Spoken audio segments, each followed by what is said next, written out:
What's up, guys? Welcome back to TarIllustrated.com. I'm Jacob Turner. He's Andrew Jones here for another daily drop. I wonder how many times, AJ, sorry to derail this already. I wonder how many, I was thinking about this earlier. How many times have I come on a podcast and introed us? Like, I wonder how many times we've done that. I could probably go back and count. Like, how many times have I said, I'm Jacob Turner, he's Andrew Jones, we're another podcast? Like, because we've done what? How many podcasts do you think we've done?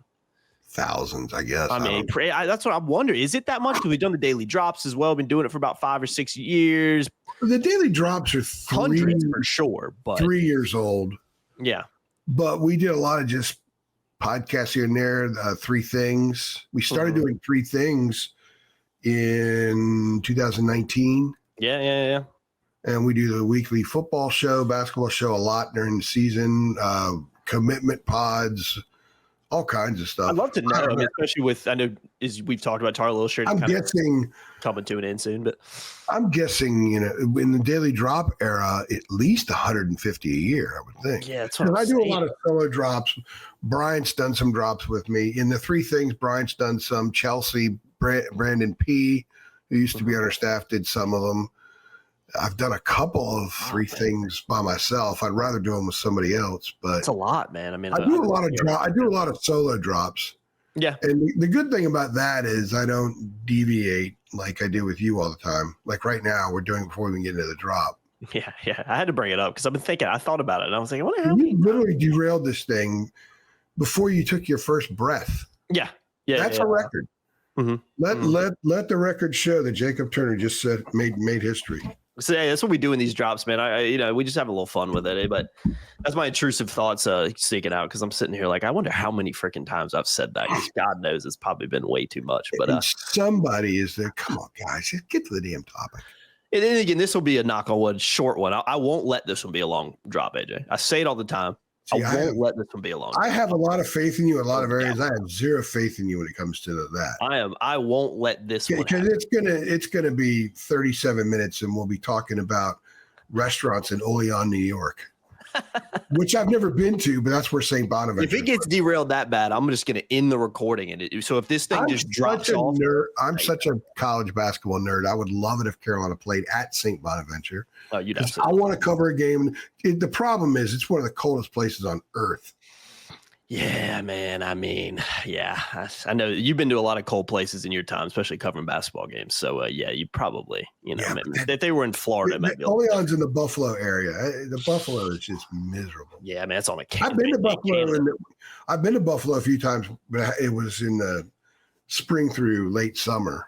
Mm-hmm. I haven't had the pleasure of being there in freaking January. Yeah, I'm sure you're just losing sleep over that. You just wish every January, you're like, man, I wish I was in freaking Buffalo right now. That's just exactly where I want to be. If back when I used to cover hockey, if I could have gone up there to cover a Sabres game up there, I would have done that in a heartbeat. Yeah, cool area, man. That's a rabid fan base. Very close to Canada. You got Niagara Falls up there. We talked about Canada last week or whatever. When I crossed into Canada, in Ontario, I usually went through Buffalo. I went Niagara Falls one time, which is on the other side of Buffalo, but I usually just went right through Buffalo. It was easy. Yeah, and then I get on the QEW and take it right to Toronto. Just go right around the lake. Yeah, it's right there. I didn't realize how close they were. I don't ask Buffalo is right there. A lot of people in Toronto, I knew in Toronto, used to drive to Buffalo to shop. Because the taxes were less. Yeah, that makes sense. I didn't know Buffalo was a shopping mecca of Canada. Canada is a taxed society, man. Yeah, good to know. All right, we've derailed this podcast tenfold already, so I'm gonna get us back on track for this. Is a 78-minute long podcast. We're here to talk about some of Carolina's kind of non-conference schedule. Since we last talked about it, there were a few other games that were announced. Most recently, the Kentucky game, the ACC SEC Challenge. That'll be on December 2nd in Rupp Arena. Obviously, that's a very intriguing and exciting matchup for a number of reasons. We also found out who another Carolina's Fort Myers tip-off opponents was St. Bonaventure on November 25th. And also Carolina taking on Georgetown. That one has not been released in terms of a date yet. But it'll be in December. Yeah, sometime in December, but another intriguing matchup for the Tar Heels who've got some tricky games, especially in late November and early December already. So, yeah, I mean, it's It's interesting because this is obviously a new look team with a lot of new faces, and it's going to need some time to develop some chemistry and kind of bed in. And it felt like an appropriate thing to kind of talk about on a podcast, because even with those, 3 games recently being announced that we haven't talked about on a podcast, I mean, you're ramping up some of those opponents early on in the season. And with how the ACC shook up the last few years, AJ, Carolina needs to have a good non-conference look this year. You cannot be going into ACC play once again with like one good non-conference win, like, UCLA last year. That is the recipe for disaster again for the Tar Heels. But yeah, man, their non-conference schedule, these games get announced. It ain't getting any easier, is it? Well, at one point, I think the first time we talked about the schedule, it's like, not a whole lot to it. There's a couple of games that must win, like Kansas at home. Take care of that. Take care of Michigan State and Fort Myers. And Ohio State in there as well. Yeah, and Ohio State probably won't be a Q1 game because Ohio State's been struggling a little bit. They're on neutral, probably a Q2, which will help you. It's not a bad game to play, but they beefed it up a little bit more. St. Bonaventure on neutral floor will probably be a quad 2. They've been a pretty solid program for a while now. They were in the upper middle of the Atlantic 10 last year, which is a nice league. Yeah, 22 and 12. Georgetown. Georgetown's a program that's ascending. Ed Cooley's the head coach there now. He did great things at Providence. He was really good I remember covering him when he was head coach at Fairfield when they played at Duke. And that was pretty interesting. That was pretty impressive. He's a really good coach. So what now? The Stags, man. The Fairfield Stags. Yeah. Stags, like the Mathis Stags. And that's a quality opponent to play. You don't have to play Q1s all over the place. But what they've done is they beefed it up. St. Bonaventure is a quality non-conference game to play. They're going to get you ready. They're going to be physical. It's going to be a solid team. Obviously, Kentucky on the road is going to be wild. That night, I think the doubleheader in the challenge is Carolina, Kentucky, Florida at Duke. Oof. Yeah, I did see that matchup. That's intriguing. That's the best. That's the best night of the college basketball preseason, in my opinion. Oh, but yeah. Let's also look at the world we live in. Then Georgetown's a good home game to play in December. Georgetown's going to come in with some boys that can play. Got a good coach. Be confident. So, and Carolina, I guess, will return to visit the D.C. the following year, which makes me happy. I get to go back home. Cool. That'll be I get to go back home and I have not seen a Georgetown game in that arena. When I used to go to games, they were still playing in the Cap Center, so that'll be pretty cool. So I think they're really good additions. What they've done is they've given more meat to the schedule, and I think that's good because it's one thing to play a lot of Radfords and South Carolina upstates.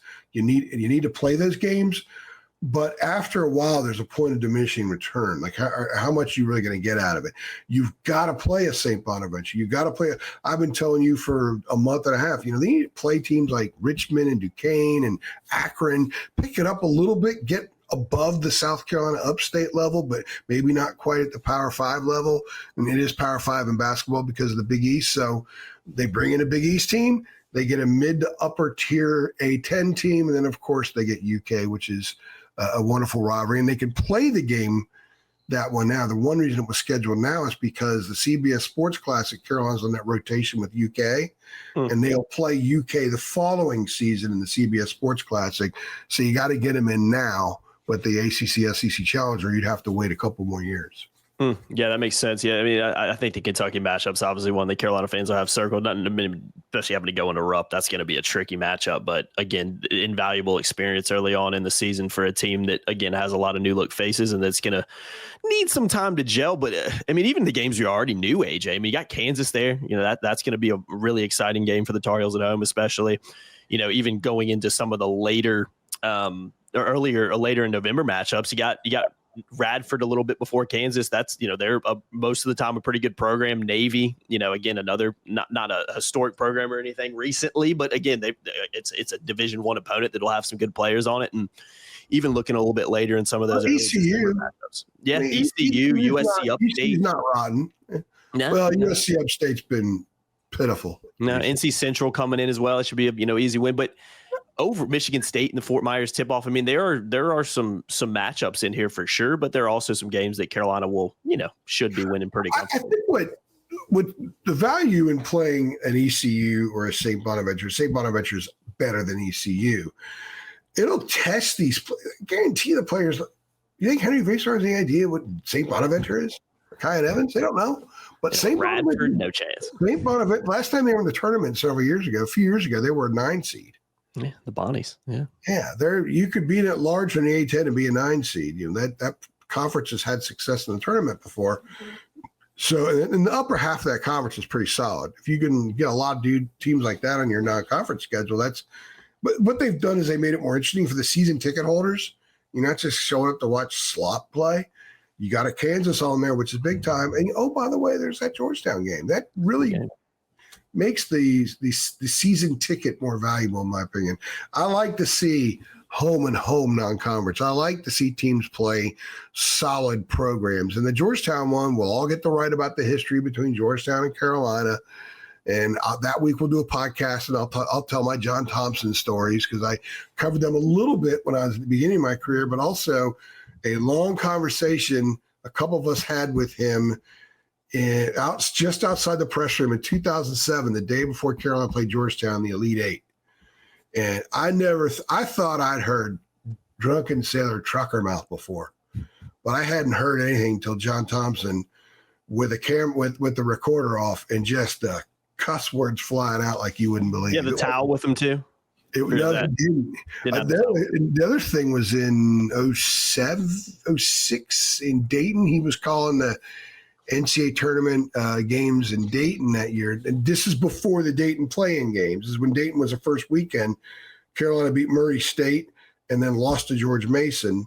Mason beat Michigan State in the opener, and that was the George Mason Final Four run year. John Thompson's staying in our hotel, and I'll never forget him walking back. Like he got a suit on, and he's walking through the lobby, and he's got this massive large pizza. And he's going up to his hotel room to inhale a large pizza after a hard day at work. So it was cool stuff. I love it, man. That was Len Elmore chain smoking and playing pool. It's different, man. Different era. It's a different era now, man. It's gonna be you get locked up. But John Thompson is great. I love dealing with. So we'll have John Thompson conversations that week. I'm already doing it now. So again, I've derailed. I've veered off. Save it for the pod. Save it for the pod, right? When the Batmobile veers off and the bushes kind of open up and it goes in, the bushes don't open for us. I just clank into crap. I think I just hit a prickler bush. Yeah, it's like I promised we would get out of this podcast soon. So just to pose the question, because again, I mean, it's been spent so much freaking time in January talking about net rankings the past couple of years. I'd be remiss if I didn't bring up the scenario this year potentially, because again, new look team, a lot of new faces, question marks about what this team might be. You expect Carolina to have a tough non-conference schedule. That comes with the territory of playing in North Carolina. As a lot of guys say, when you're a highly recruited and a highly competitive and talented kid, you want to come to big schools like Carolina to play these big opponents. You don't want to shy away from these games. But is it dangerous? I mean, Carolina, again, there is a lot of tough games here, and I don't know if dangerous is the right word, because you come to Carolina to play these type of games, but we have to look at the recent history of Carolina, and with these conversations about net and not getting enough non-conference wins early on, you have to play these games. But good Lord, if you're Carolina, you got to win them, man. You can't be what's interesting. Here's the way I view it, and I'm more positive about what they can craft with their non-conference schedule now than I was a month and a half ago. Here's the way I see it: beat Kansas at home, beat Michigan State, beat St. Bonaventure, beat Ohio State, beat Georgetown. I think it's very reasonable to expect that.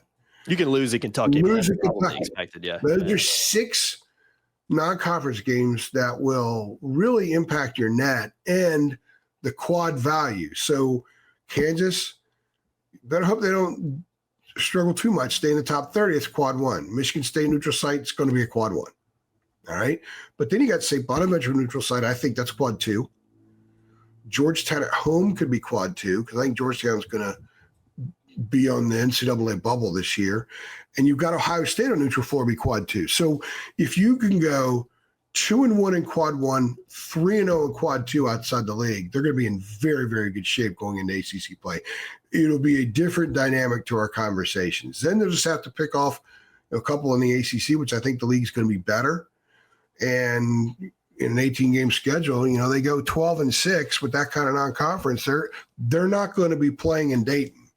So I think that the non-conference gives them an opportunity to feel good, to bolster, to improve, because there's a lot of different kinds of teams there, and also put themselves in a position where they don't have to sweat so much about whether or not they're going to get in. I get so sick and tired of talking about that. I'm already tired of talking about it, and that season hasn't even started yet. I just saw the look on your face. That look right there says it all. Everybody watching right now, go back and look at Jacob's face when I said that, because I bet you that's the look you guys have either either literally or in your minds. Nobody wants to talk about that crap next year. Mm-hmm. I'll do the reports, because if you want it probably to matter for seeding, not for if they're going to get in. I get so sick and tired of asking players about it. I usually don't, but I had to this past year. Yeah, and thank God that Seth Trimble was honest and said he looks at it all the time, because the rest of the guys, we don't pay attention to it. And they do. 100%. You better be if you're struggling like they were last year. Yeah, I have the same stance with the net that my stance has been on Jordan Hudson. I hate to bring up football and her up again, but if I never have to talk about Jordan Hudson or the net again, I will die at peace in a very happy. It will matter from a seeding standpoint. I would say, I'm not going to say net. I'm going to agree with you. Net before March. I'm going to say fence. I don't want to hear the word fence. Or if we have to talk about the net in January, we've got. I either want Carolina just to suck beyond comprehension so we don't have to talk about fence. Hear me out. Or be so good that we don't have to talk about fence. So, in other words, my rooting interest next year, avoid the fence. When I covered I told you before, and I used to cover the Carolina Hurricanes when I was at Fox Sports. God, half of my articles were about they're chasing the 8 line. I was like, God, I talked to, Jay Harrison or Eric Stahl or something after a game. And, they tied somebody. Oh, we got a point. We needed a point. Because chasing that 8 line. It's like, I plugged and played the same article with a tweet graph here and there 70 times. God, man, it's just that net, man. I don't want to. My favorite thing was to cover practice when I covered the Hurricanes, because I didn't have to write about a point that they got that night or didn't get that night. I could actually write about something else. Yeah, I don't want to. So I don't want to. So if I ever have to go back and cover hockey again, I don't want to write about that, and I don't want to write about the NCAA fence bubble, no. and fence. Those are 2 words that are going to be banned for my vernacular next basketball season. Yeah, I don't want anything to do. Well, I'm fine with talking about the net when we get close to March. That's fine, all that jazz. But if I got to talk about the net in late December, early January, I may quit my job. I don't want to do it anymore. I don't want to do it anymore. I don't want to talk about it. I'm sorry. I don't want to talk about it anymore. I'm going to come on here and do a podcast wearing a muzzle.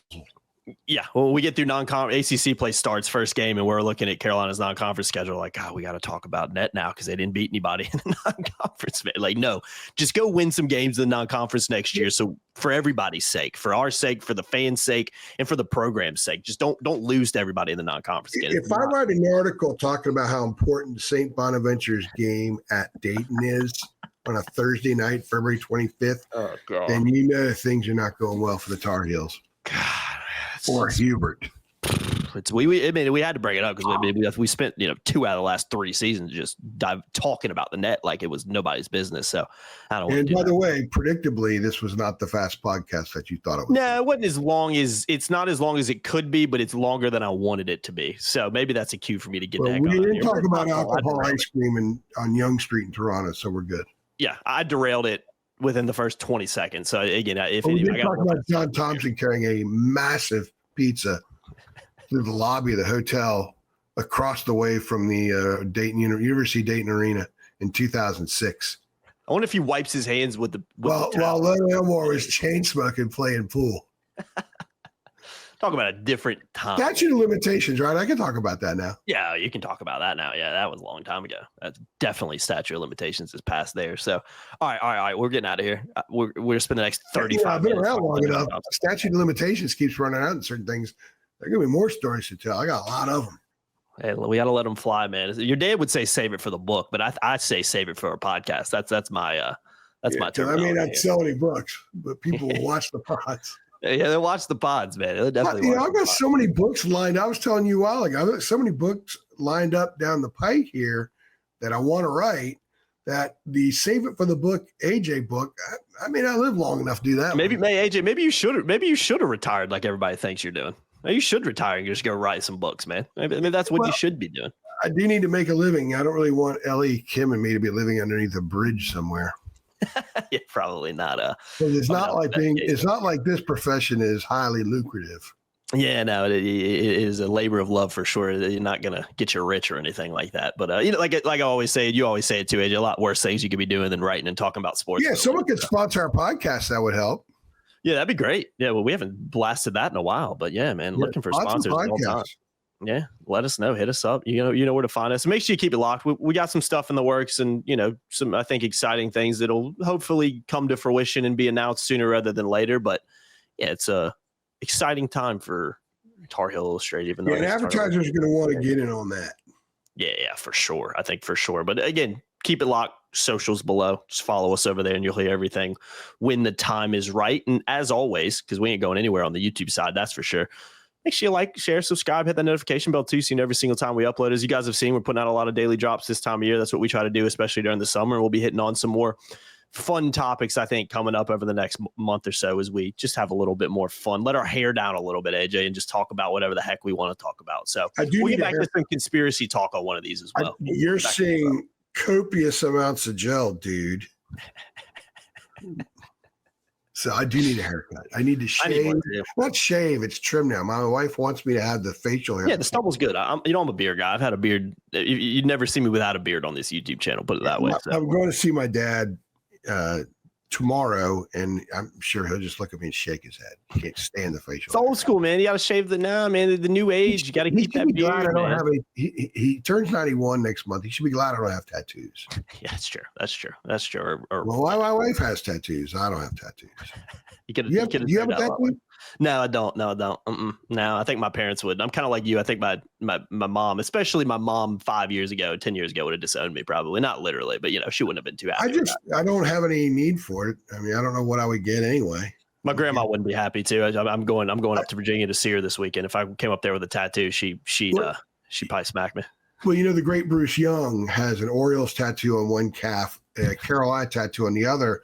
And when he used to photograph for us, because, I have a rule about wearing Carolina blue when you cover games, I made him put a bandage over his Carolina. Oh, that's fantastic. Yeah.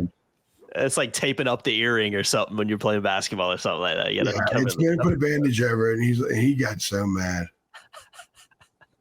That's awesome. Actually, I didn't even know that. I never actually officially met Bruce in person, but the least surprising thing I've heard today is that Bruce Young has an Orioles and a Carolina tattoo on it. That's the least surprising thing I've heard today, for sure. But yeah, we don't need to talk about Orioles because I saw their record yesterday. 27-40. That's not what we were looking for. They won 6 in a row last week, but they're just didn't get off to a hot start this year from everything. They've been banged up. They're finally healthy in the lineup, but the pitching's still banged up. It's just a throwaway year.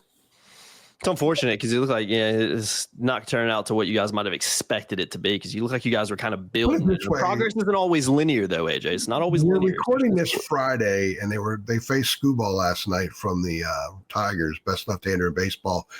And my wife, I'm sitting there watching the game. I said, "This is so freaking depressing." So they see zero chance of getting a run at third base. It's like, "Why are you watching?" I said, "I have to." So was it 4-1, something like that? Yeah, and they scored on the relief pitcher. The guy that relieved him, Jordan Westberg, I think it was, hit a home run. I think it was Westberg. No, it was Dylan Carson hit one. He had 3 hits. So, and my wife's like, "Why are you watching?" She said, "It's so depressing. Why are you watching?" I have to. You gotta watch. It makes the good when you're good again. It makes those times even better because you remember sitting through the times when you were atrocious. You can't be a bandwagon. I remember when we went and saw them play a few years ago. They had lost 15 in a row, and the game before we were going to see them on a Tuesday. And if they would have lost Monday, I would have gone up there and seen them on a 16-game losing streak, my one game that year. And they freaking won. I wanted them to lose that night because I wanted to pound the chest and said, I'm going to see a team in a rebuild that's lost 16 in a row. And I drove up from North Carolina to see this crap. I wanted to be that guy. But then they won. 5 people there. Yeah. They won. And I'm like, oh, okay, well. You gotta sit through the bad times so you can enjoy the good times better in the future. You can't just jump on the bandwagon when they start winning again. That's how I look at it, man. You got to just sit there. You don't deserve it. Just take it. If you check in when they start winning, you don't deserve to celebrate. It's like last year, man. If you left the JMU football game at halftime, I wouldn't have blamed you. But you got to sit through that and just take it, man. You got to just sit there and embrace the suck and say you got to. I sat there and he made Adley Rushman look like Adley was in second grade. He made Gunnar Anderson look like he had just picked up a bat for the first time. Contemplating your life and why you decided to root for this baseball organization, basically. Yeah. I was thinking about how they sat two lefties, O'Hearn and Mullins, and I'm thinking this guy's probably so happy they're not facing this dude. That's like sitting left-handed hitters went back in the day with Randy Johnson. Like, I'm not going to face that guy. Yeah, that's a guaranteed 0 for 4. Yeah, that's tough, man. If you even get a fourth at bat. It's tough. Hopefully the Orioles will get it puffing again. Maybe turn it around a little bit. It's not looking great. I'm in the point now where let's just get to the trade deadline, trade some guys, try to get something. Although I don't have much faith in Mike Elias. Yeah. I'm not a big. Elias drafted 6,000 middle infielders, but no pitchers. Yeah. And now the Tigers went and drafted pitchers. The Mariners went and drafted pitchers, and look at them. I know way too much about the Orioles from you and following Josh Graham on Twitter. Like I'm like almost like an Orioles expert, and I haven't watched a game in 20 years of the Orioles. Josh is one of my Connor O'Neill. Yeah. Oh God, I think half my followers are Orioles fans for some reason. He runs the Wake and Duke sites and Rivals. Orioles fans. That's why I knew they lost last night, and they lost. Mark Watson, who covers Duke, he's an Orioles fan. I knew they lost last night because I saw it on Twitter. Tucker Beauregard McLaughlin Jr., Heisman voter. He rest in peace, Tucker. He was an Orioles fan. Bruce is an Orioles fan. A lot of the older ones are down here because the Orioles used to be the team in North Carolina for a long time. Yeah. The Charlotte O's were the AA team for a long time. Mm-hmm. Buddy of mine, TJ Catini, who works in radio up in Washington, D.C., used to be my producer in Wilmington for my radio shows, and he's a good friend. Been friends with him for 26 years. TJ grew up in Charlotte and used to go watch Charlotte O's play. I didn't realize that. I didn't know that. All those Orioles that would come through, they'd play in Charlotte for years. I mean, Ripken and Murray played there. Eddie Murray and Cal Ripken played there in AA ball. I think they're one of the best color schemes and logos in baseball for sure. I mean, just from someone who doesn't really follow MLB like that. I mean, if I had to pick out a team just based on the uniform and everything, I'd probably Orioles would be somewhere on the top of that list. I'm a uniform snob, especially in baseball. Like I think there are a lot of don'ts in baseball. The City Connect uniforms across the board are massive don'ts for me. They're hideous. As bright as can be. The Orioles road uniform, the all grays, one of the most beautiful things I've ever seen in my life. Yeah. I love it, man. I love it. We've got Carolina's basketball road uniform. Yeah. Carolina's basketball road uniform is absolutely gorgeous. Yeah. Oh, it's the best. I mean, it's the best color scheme in sports, in my opinion. But yeah, that with Argyle, it just pops, man. Watching Notre Dame run out of the tunnel at Notre Dame Stadium for a night game, and the helmets are glowing, and they're in that uniform. Absolutely gorgeous sight. It's a goosebump sight. Yeah, you love that kind of stuff, man. You eat that kind of stuff up, man. I gobbled up like John Thompson ate that pizza that night. And on that note, we've successfully derailed another daily drop. I said it was going to be 15 minutes before we started, and we've probably gone about 30. So that's part of the course. Yeah, we both had birthdays during this drop. Yeah, we have. I've probably my facial hair's grown a little bit. I need to get another haircut. It's just we successfully have done it again, AJ. But again, it's kind of a running joke at this point that I've seen people comment about it, that I hop on every podcast like we're not going to go 45 minutes on it, and we end up going an hour and 45 minutes. So that's just how we do it over here. So you guys know if I start a podcast by saying this is going to be a short one and we go 30 minutes, that's what I mean by a short podcast here, because that might as well be a short podcast. And if you derail it 10 seconds in like you did, then we're doomed. I'm sorry. Intrusive thoughts creeping in. I've been contemplating that the last couple of days. I need to go count it. Maybe I will. I probably won't, but maybe there's AI something they can do. You have some time in July. Yeah. I can look at the playlist because I add all the podcasts to the playlist, try to add all the 3 things to the playlist, daily drops to a playlist. I could probably go just count those up and get a rough estimate of how many we've done. Maybe I'll do that. I'll report back to you guys at some point for all those people sitting on the edge. If we had a free subscription to give away, I would say, hey, give us a guess, but we'll wait to do that at some point down the road. We'll wait. We'll wait. We'll just leave it at that, AJ. We'll leave it at that. We'll stay tuned. I've been Jacob Turner. He's been Andrew Jones. Appreciate you guys watching as always. And Yeah, we'll see y'all next time. Thanks.